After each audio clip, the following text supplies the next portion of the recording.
il y a un trône. Là où il y a un trône, quelqu'un y est assis. Son nom, c'est Jésus. Bien-aimé, je peux aller dans n'importe quel endroit. L'hôtel de Béthanie me suit.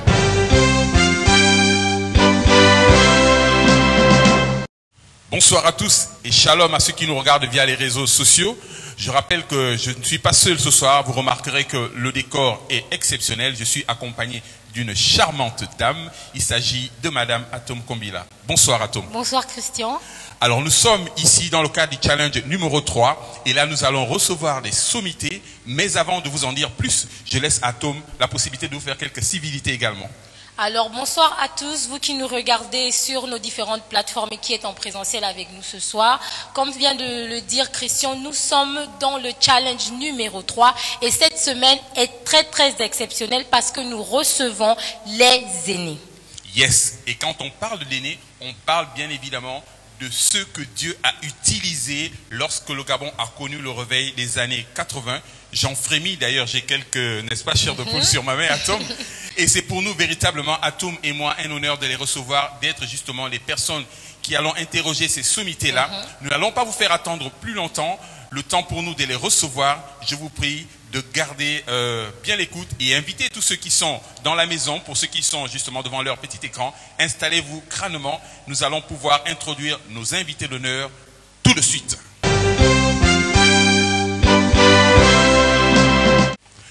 Nous recevons tout de suite notre premier invité. Je rappelle que ce sont les acteurs que Dieu a utilisés lorsque le Gabon a connu le réveil des années 80.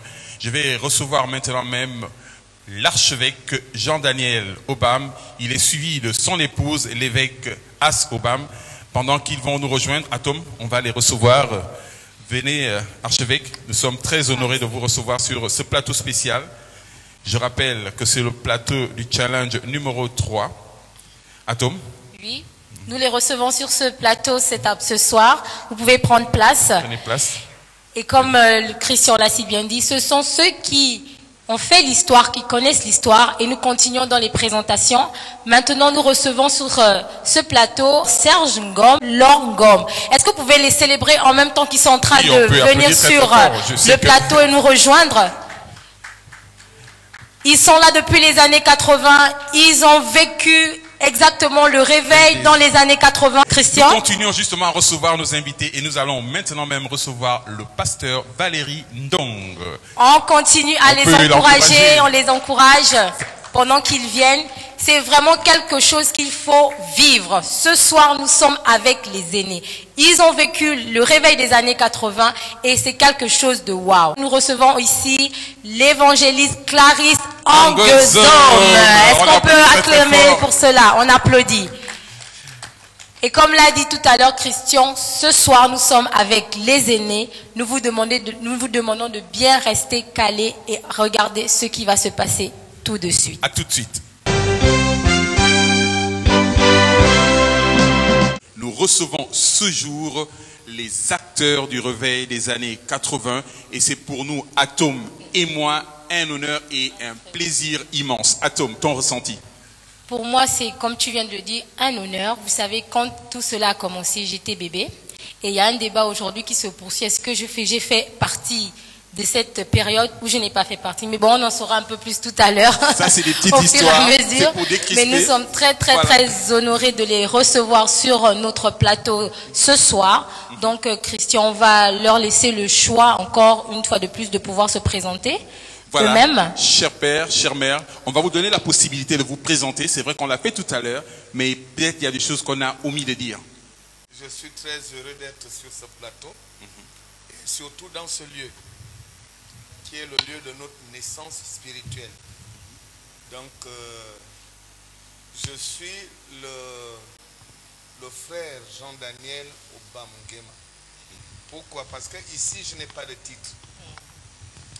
J'ai laissé tous mes titres accrochés au portail. Quand je sortirai d'ici, je les reprends parce que ça me fait manger. Mais ici, je suis à la maison. Donc, je n'ai pas besoin de titres. Donc, je suis très heureux d'être avec tous mes... Ils ne sont pas tous là. Effectivement, ils ne sont pas tous là d'ailleurs. Les acteurs majeurs sont quand même là. Je vois ces cheveux blancs qui brillent déjà. On va peut-être rapprocher le micro. Quand je vois ces cheveux blancs qui brillent sur nos têtes et nos barbes blanchies, j'ai dit, bon, on est encore là. Voilà. Vous êtes encore jeune. Très jeune même. Très, très jeune. Juste derrière vous, Maman As, elle va également se présenter. On va lui passer le micro. Okay, bonsoir à tous. Bonsoir. Astoba, comme on m'appelle, et comme plusieurs connaissent, mais mon prénom c'est Paul Berti. Donc comme a dit le frère Jean Daniel, je ne sais pas s'il faut me présenter en tant que mon titre. Je suis évêque, ou on va dire pasteur, et je suis heureuse d'être au milieu de vous. Merci. Merci. Nous poursuivons les présentations. Je vais juste me décaler pour qu'on ait une vue sur Maman Clarisse. Merci beaucoup Christian et Atom. C'est pour moi un grand honneur d'être ici au Centre d'évaluation Béthanie. C'est une grâce, c'est une foule d'images qui défilent devant mon visage. Je suis Clarisse Angozom Nguema et Dieu m'a fait cette grâce d'avoir cette tâche, ce ministère d'évangéliste pour cette nation, le Gabon, et jusqu'où il me conduira. Merci de m'inviter sur ce plateau. Que Dieu vous bénisse. Merci. Nous poursuivons les présentations. Pasteur Valérie. Merci, merci. C'est un plaisir pour moi de se retrouver toujours à la maison. Et il n'y a pas mieux qu'à la maison. C'est la meilleure partie. C'est là où il y a des souvenirs, les premiers souvenirs. Et je suis heureux d'être ici. Valérie Richard Ndongobam. Merci. Merci, merci, Pasteur Valérie.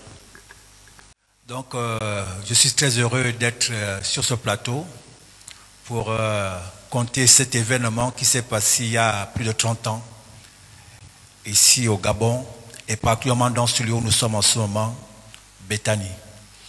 Et je parlerai avec le souvenir du passé. Donc, je me présente ici comme étant celui qu'on appelait au temps marqué, Monsieur le Président. Monsieur le Président, ça s'applaudit. Le Président Serge Ngom. Voilà, c'est important. Parce qu'on était deux Serge dans le bureau et il fallait identifier. Donc moi, on m'appelait Serge le Président. Donc je veux garder l'authenticité de ces moments avec on ne connaissait pas ce qu'il y avait comme titre, comme appel. On s'appelait comme des frères par nos prénoms, ainsi de suite. Merci. Donc en ce moment, je suis pasteur Serge Ngom. Et je suis très heureux encore d'être ici ce soir. Merci. Merci, ça s'applaudit très très fort. Prophétesse. Bonsoir, très honoré d'être là, dans cet endroit de souvenirs, d'alliance, de grands enjeux d'ailleurs, et c'est la raison d'être de notre présence ce soir. S'il fallait m'appeler comme à l'époque, hein, c'est Kiki Laure. Mais sinon, je suis la prophétesse Ngom et heureuse de vous servir et de servir la nation. Merci, prophétesse. Alors, mesdames, messieurs, on a une série de questions. On a tellement de choses à vous demander parce que vous avez tellement d'histoires qui reposent sur vos épaules. On va essayer comme ça de poser ces questions à Tom et moi. Vous allez répondre au fur et à mesure des questions et selon le ressenti. Je tiens à préciser que si vous voulez rebondir sur une question qui a été posée, n'hésitez surtout pas. Le micro viendra vers vous. Alors, je vais tout de suite rentrer dans le bain, comme on le dit. Vous avez été les acteurs des instruments du réveil des années 80. Quels sont les ingrédients qui ont suscité ce mouvement-là? Quels sont les ingrédients qui ont amené la naissance de ce réveil? On va peut-être commencer par l'archevêque tout de suite. Et les autres pourront rebondir, hein, j'insiste. Quels ont été les ingrédients? Comment c'est venu? Parce qu'aujourd'hui, on parle d'un nouveau réveil, mais comment ce réveil des années 80, je précise, est venu? Quels ont été les ingrédients? C'est une question très intéressante. Et que quelqu'un, un jeune ministre de Dieu est venu me trouver à mon bureau pour que je lui donne le secret du réveil. Il m'a dit, papa, tu es parmi les anciens de Béthanie, donne-moi s'il te plaît le secret. Je l'ai profondément regardé et j'ai eu beaucoup de tristesse. Parce qu'il voulait que je lui donne ce qui n'existe pas. Il voulait que je lui donne ce qu'ils vont puiser ailleurs. il voulait en fait un très beau mensonge. Il voulait tout sauf la vérité. Parce que le secret du réveil est simple. C'est être en communion avec Jésus-Christ. Nous n'avons connu que ça. Il est important de connaître comment les choses ont commencé. Et je pense que tous ceux qui sont là, ici avec moi, diront la même chose. Nous étions au 9 étage, à l'église du 9 étage, au foyer protestant. Lorsque un jour, un évangéliste est venu de France, Jean-Louis Jaillet, ça c'est les souvenirs que j'ai. Moi je ne suis pas très historien, je ne connais pas beaucoup les dates. Mais il y a quand même des faits qui m'ont marqué. Et on était habitué à notre culte au 9 étages. Je pouvais faire le culte à la maison. Je sais qu'à telle heure, c'est telle prière.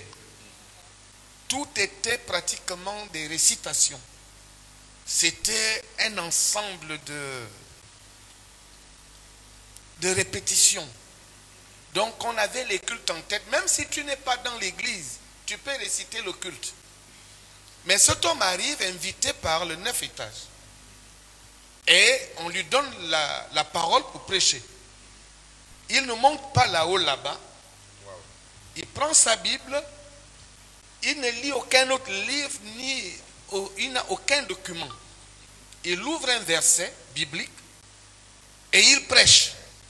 Et il va nous informer que Jésus-Christ est vivant. Tout part de là. Il dit qu'il est vivant, ce n'est pas une histoire, ce n'est pas quelque chose qu'on a raconté. Il est vivant et il est là maintenant et présent. Et il va agir. Après sa prêche, il lance un appel pour les gens qui veulent donner leur vie à Jésus-Christ. À notre grande surprise, vu que le message était fort, même parmi les anciens, il y en a qui se sont levés. Pour donner leur vie au Seigneur. Pour donner leur vie au Seigneur. Tout ça nous a bouleversés. Et il y a eu des choses, les gens ont accepté Jésus. Il y a eu des délivrances, des guérisons. Après ça, nous sommes allés nous asseoir pour réfléchir. Waouh. Et on a décidé de chercher ce Jésus-là. Et c'est comme ça que nous avons été conduits, je coupe. Effectivement. Ici, à Béthanie. Je suis tellement dans la joie d'être là.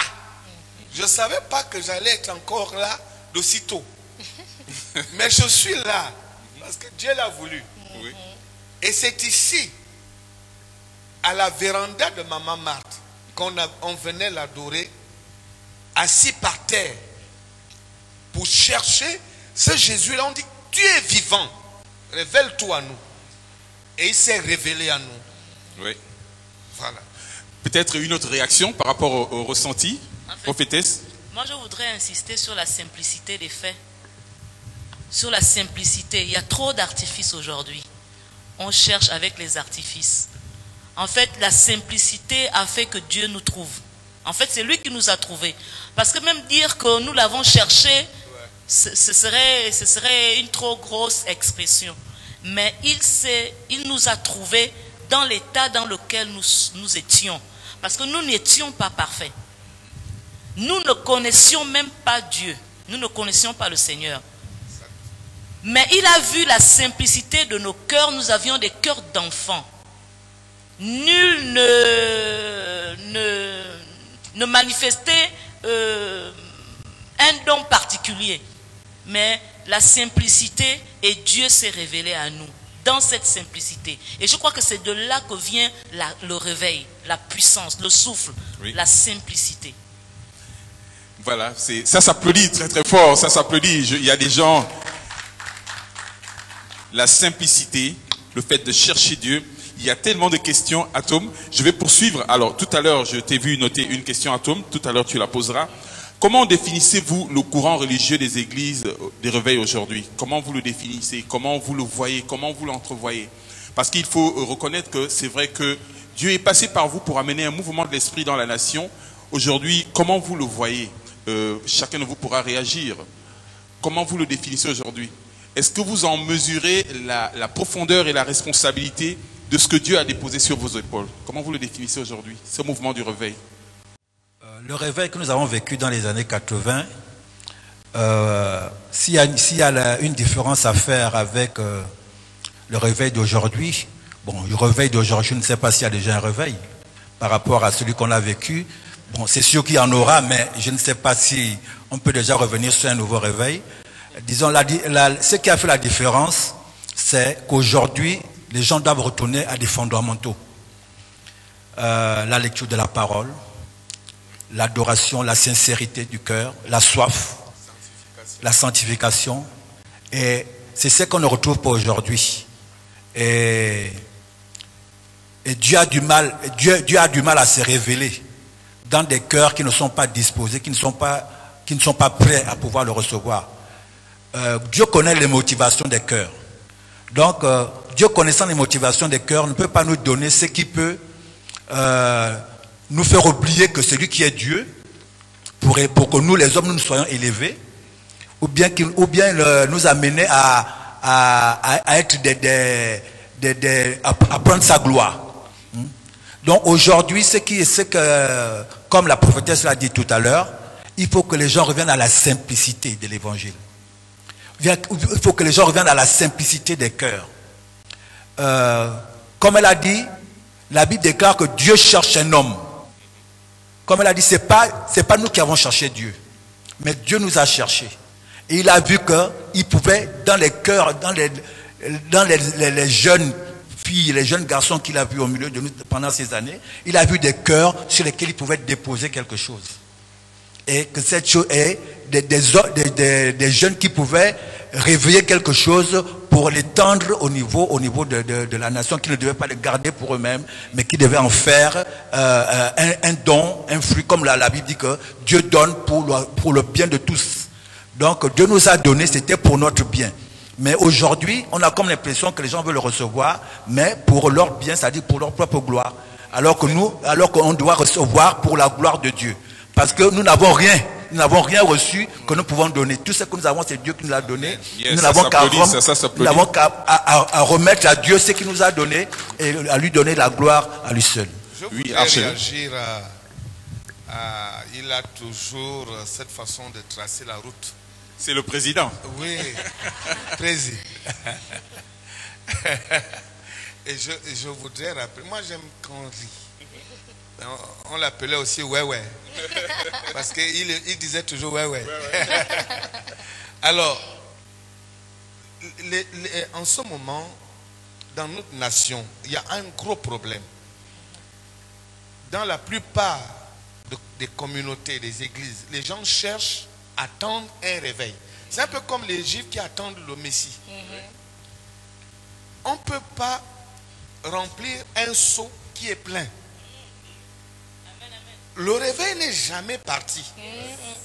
Le réveil, ce n'est pas un bruit, un vent. C'est une méthode de travail. Et cette méthode de travail, les générations actuelles ne veulent pas. Chercher Dieu profondément. Se repentir des péchés. C'est des choses simples qu'on ne trouve plus aujourd'hui. La repentance est devenue une faiblesse. C'est-à-dire que quand quelqu'un se repent, on le traite de faible. La repentance, pleurer. David était un champion des larmes. Tu ne peux pas être en communion avec Dieu, c'est que tu ne sais pas pleurer. La repentance, c'est ce qu'on a connu ici. Je me souviens des réunions qu'on faisait ici, au petit temple. Avant le samedi, je pense que c'était entre jeudi et vendredi, on se retrouvait pour se repentir si quelqu'un offensait l'autre. On confessait les uns et les autres et on s'embrassait parce qu'on prépare le samedi d'évangélisation. Si on vivait les miracles, c'était juste à cause de cela. Mais toutes ces vertus, les générations futures ne les veulent pas. Ils veulent le réveil. Et ça ne... La Bible dit que un peuple adultère et méchant attend un miracle, il ne lui sera fait aucun miracle, sinon celui de Jonas. C'est-à-dire, si vous ne marchez pas avec la mort, vous ne pouvez pas avoir la vie. Il dit, Jonas est rentré dans le ventre du poisson 3 jours et 3 nuits, il était mort. Il faut mourir en soi-même, l'orgueil, etc. Oui, voilà. Ça s'applaudit très très fort. Alors Atom, j'ai vu que tu as noté quelques questions. Oui, j'ai noté ça puise quelques de partout. questions. Le pasteur avait dit qu'il voulait réagir. Mais allez-y, pasteur. Je vais réagir, je vais ajouter un élément de réponse par rapport à ce que le pasteur Jean-Daniel, le bishop Jean-Daniel, l'archibishop a dit. La première question que vous avez posée répond aux autres questions que vous avez posées aussi. Il a fait un peu, il a parlé du commencement du réveil, quand on était à l'église évangélique. Et il a parlé du pasteur de l'évangéliste Jean-Louis Jaé. Nous, on était dans une église traditionnelle. C'est-à-dire que répondre à l'appel, accepter Jésus, toutes ces choses-là, on ne connaissait pas. L'appartenance à notre église, à notre religion, soit c'est fait parce qu'on est baptisé, on suit la religion de nos parents et on est baptisé là-dedans. Mais le bishop Jean-Daniel a présenté, il a dit, Jean-Louis Jaé nous avait présenté Jésus. C'était quelque chose de nouveau pour nous. Hein? Parce que avant pour nous, Jésus, c'était un personnage historique. Il a marché il y a 3000 ans. Mais la façon dont Jean-Louis Jaé nous a présenté, il nous avait présenté Jésus, la personne de Jésus. Et c'était nouveau pour nous, ça a tellement bousculé nos cœurs et nos habitudes qu'on s'est posé des questions. Et c'est ça le réveil, présenter la personne de Jésus. Alors à vous tous qui nous rejoignez maintenant, vous êtes avec nous sur le challenge numéro 3 et ce soir nous recevons les aînés qui nous content un peu comment eux aussi ils ont vécu le réveil des années 80. Alors nous allons poursuivre avec notre question. Aujourd'hui le monde est devenu un village planétaire avec l'émergence des nouvelles technologies au point que le monde religieux en est affecté, que ce soit positivement ou je veux dire négativement. Comment définir en tant que les précurseurs du réveil au Gabon, comment définir une vraie église de réveil? Je vais passer peut-être avec le micro, l'évangéliste. Comme elle est enseignante, elle va un peu nous édifier avec les nouvelles technologies. Comment définir une église, une vraie église de réveil? Merci pour la question, Atom. Donc, avant de définir une vraie église de réveil, je voulais un peu revenir sur le mouvement de l'esprit. C'était comme une nouvelle technologie. Lorsque nous avons reçu Jésus et que nous sommes venus sur ce lieu du centre d'évangélisation Béthanie, il y avait, comme j'appellerais ça, un feu aux poudres. C'est-à-dire, chaque samedi, des gens revenaient de vacances et nous disaient, dans tel village, nous avons déjà ouvert une église qui s'appelle Béthanie. Dans telle ville, il y a déjà une église qui s'appelle Béthanie. Et c'est comme ça que Béthanie s'est répandue dans tout le Gabon sans que nous n'ayons eu besoin d'aller de ville en village. C'était vraiment le mouvement de l'esprit. Et c'est après ce mouvement de l'esprit même, on peut dire que c'est l'esprit qui nous a conduits, c'est l'esprit qui nous a soulevés. C'est après que nous avons fait le tour du Gabon pour aller fortifier tous ces réveils, toutes ces églises du centre d'évangélisation Béthanie qui avaient pris feu, je peux dire comme ça, le feu de l'esprit à l'intérieur du Gabon, dans les villes, dans les villages. Et tout le Gabon, partout où vous irez, vous trouverez une antenne du centre d'évangélisation Béthanie. Aujourd'hui, avec les nouvelles technologies, évidemment, c'est un outil très intéressant. L'église du réveil va se définir comment? Même si nous sommes dans les nouvelles technologies et qu'avec l'image, avec l'Internet, avec la communication rapide, ce culte qui est fait par exemple ici est vu dans le monde entier, l'église du réveil demeure par rapport aux Écritures, par rapport à la parole de Dieu. C'est la parole de Dieu écrite qui devient vivante lorsque nous la prononçons avec foi, même si c'est au travers d'une caméra, même si c'est au travers d'un WhatsApp. Lorsque la parole de Dieu est prononcée avec foi, avec confiance en Dieu, dans la sanctification, la parole devient chair. Elle va effectuer ce pourquoi Dieu l'a envoyé. C'est ce que Dieu nous dit dans sa parole. Que la parole de Dieu ne revient jamais à lui sans avoir exécuté ce pourquoi il l'envoie. Aussi, même au travers des médias, je peux recevoir Jésus comme mon sauveur et Seigneur personnel. Je peux recevoir la guérison. Je peux recevoir la vie de Dieu. Merci. Merci beaucoup. Y a-t-il quelqu'un d'autre qui voudrait rebondir là-dessus? Attends, vas-y d'abord. Tu n'as pas encore parlé. Non, ok, je vais ajouter quelque chose. Je ne sais pas où regarder là.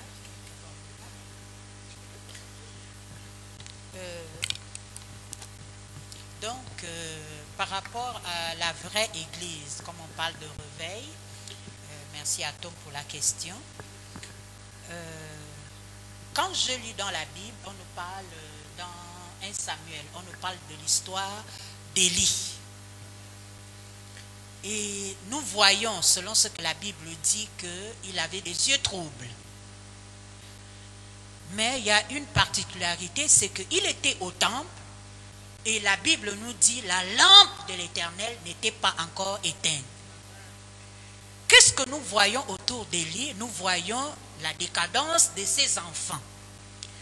Qu'aujourd'hui nous pouvons nous dire que c'est ce qui se passe dans les nations, où les gens se disent qu'ils sont des chrétiens, mais qui peuvent mener souvent la vie qu'ils veulent. Et où aujourd'hui on peut aussi se dire que, et c'est pour cela, pardon, qu'on peut se dire que le réveil est arrêté, il n'y a plus de réveil à cause de cette vie-là. Mais la Bible nous dit la lampe de l'Éternel n'était pas éteinte et Dieu avait suscité Samuel. Et qu'est-ce qu'il faisait? Ou qu'est-ce qui nous montre que le réveil était maintenu? Parce qu'aujourd'hui, je vous dis, oui, le réveil n'est pas fini et il ne finit pas. Le réveil, je peux le comparer à une saison. J'ai parlé il n'y a pas longtemps du temps et de la saison. Il y a eu le jour de la Pentecôte. On reçoit le Saint-Esprit, c'est un jour. Et on continue à parler en langue. Mais quand nous sommes dans la saison, je peux prendre la saison ce soir comme Jésus, l'ange qui a dit à Marie, tu l'appelleras Emmanuel, donc il sera avec nous tous les jours. C'est-à-dire que la saison de Jésus ne s'arrête pas. Et Dieu a montré que sa saison ne s'arrête pas dans ce temple-là. Et c'est pour cela qu'il est venu appeler Samuel. Samuel ne connaissait pas la voix. Mais qui connaissait la voix, c'était Élie. Élie, aujourd'hui, en tant que père, nous sommes. Je suis fière d'être mère, de réveil. Donc nous connaissons toujours cette voix pour dire que le réveil n'est pas mort, le réveil n'est pas éteint. Le réveil est là. Il y a toujours cette voix-là. Élie a envoyé, Samuel dit, si la voix revient, dis simplement que ton serviteur, Seigneur, ton serviteur écoute. C'est pour montrer que le réveil est là. Aujourd'hui, il n'y a pas un autre réveil. Pour dire que l'église, est-ce qu'il y a une nouvelle église de réveil? Est-ce que l'église de réveil peut-être a échoué? Est-ce qu'à cause des nouvelles technologies, quelque chose a reculé? Non, il est le même hier, aujourd'hui, éternellement. Il ne change pas et il est Emmanuel. Donc, nous vivons toujours dans la saison de réveil. Cela s'applaudit. Pour terminer, je parle beaucoup. Le révérend Francis, je crois que c'est hier qui disait qu'il y a eu un premier réveil en 1936. 50 ans après, il y a eu le deuxième. Je vais dire, le réveil, il est dans la saison, il ne meurt pas. Dieu cherchait simplement, comme avec Samuel, ou remettre maintenant, à qui remettre le flambeau. Et je vous assure que le flambeau est toujours là dans le temple de l'Éternel. Amen. Merci. Je voulais réagir sur 2 points par rapport à votre magnifique question. Par rapport à l'émergence des nouvelles technologies. Je voudrais d'abord dire au monde qui nous regarde que l'émergence, l'arrivée des nouvelles technologies ne doit pas surprendre les chrétiens. C'est pour nous. C'est Jésus qui l'a dit avant l'Internet, avant la téléphonie mobile, avant tout ce que nous avons aujourd'hui. Le maître des maîtres a dit ceci. Quand les gens lui posent la question de savoir à quand la fin des temps, il dit quand vous verrez l'éclair partir de l'Orient et se montrer en Occident, ça s'appelle la rapidité de l'information.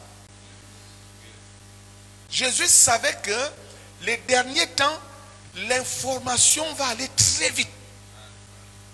Mais il va poser des conditions pour être dans cette information de manière légale et propre.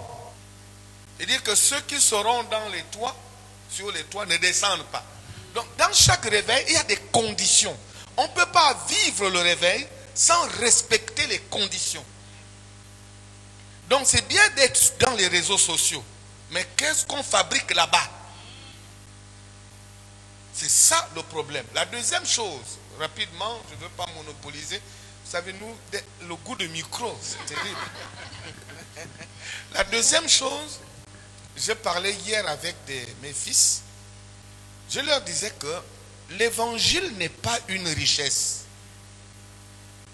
Les gens aujourd'hui vont vers l'évangile pour être riches. L'évangile n'est pas une richesse. L'évangile est une lumière. Voilà pourquoi nous sommes en décalage même de nos traditions, des bonnes traditions. Les chrétiens sont les hommes aujourd'hui, je ne suis pas contre les chrétiens, mais je parle au nom du Seigneur. Parce que Dieu n'est pas chrétien. Dieu est Dieu. Il n'est pas chrétien. Donc, les chrétiens se sont mis un peu en décalage. On voit aujourd'hui la vie que les chrétiens mènent. C'est parce qu'ils ont pensé que le christianisme, c'est ça le christianisme, est une richesse. C'est une lumière. Cette lumière, comme cette bouteille d'eau, c'est-à-dire, imaginez cette table avec plein de richesses. Je vais parler en tant qu'Africain. Dans nos traditions africaines, il n'y a pas que le mal, les ténèbres. Par exemple, la communication. Quand un éléphant était tué dans un village, dans un regroupement de 10 villages, l'éléphant est tué à 18 h. Mais à 4 h du matin, tous les 10 villages vont dépecer l'éléphant. Qui les a informés? Il y avait un système de communication efficace avant l'Internet. Où sont ces richesses-là? Donc, nous avons des richesses tant culturelles, des richesses à tous les niveaux. Il n'y a pas que les richesses du sol et du sous-sol, il y a d'autres richesses, des valeurs. Donc, l'évangile est venu comme une lumière sur la table pour nous éclairer et nous montrer ces richesses. Par exemple, l'amour est une richesse. Aimer sa femme profondément est une richesse. Pardonner son mari, c'est une richesse. Mais l'Église, il paraît que au tribunal, c'est plus les chrétiens qui divorcent que les païens. Donc, le christianisme n'est pas une richesse. C'est une lampe, c'est une lumière qui vient nous éclairer et qui nous montre les véritables richesses. Et c'est ce que nous, à Béthanie, on a découvert. Voilà pourquoi jusqu'à présent, nous sommes des rocs. Ça s'applaudit très très fort. Là où il y a un autel, il y a un trône. Là où il y a un trône, quelqu'un y est assis. Son nom c'est Jésus. Bien aimé, je peux aller dans n'importe quel endroit. L'autel de Béthanie me suit.